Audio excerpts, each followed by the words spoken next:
So tak ada, saya dah lama move on. Saya dah lama sangat move on. Dan kalau betul itu adalah berita dia, saya kalau betul lah itu adalah pasangan Datuk Rex, sekarang saya sangat-sangat bersyukur.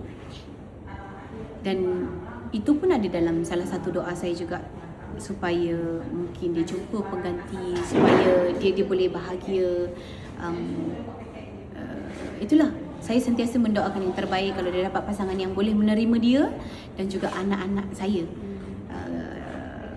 Nak tak nak, mak nanti kalau dia ada isteri yang baru, itu adalah mak kepada anak-anak saya juga.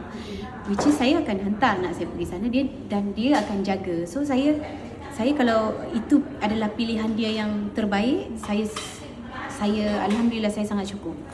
Dan semoga berbahagia selalu, semoga sukses selalu insya-Allah. Sebab kalau dia sukses pun saya percaya anak-anak saya pun ada bahagian dia. Macam tu. So tak ada, saya dah lama move on. Saya dah lama sangat move on. Dan kalau betul itu adalah berita dia, bagi saya itu adalah berita yang sangat-sangat gembira. Agak busy lah sehari dua ni dah kembali busy lah pagi-pagi.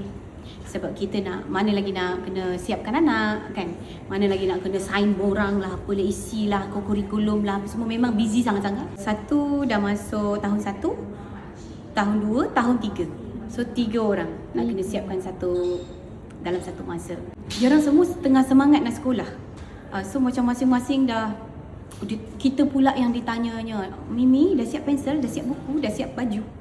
Kita cakap tengok sikit Amin ni dah siap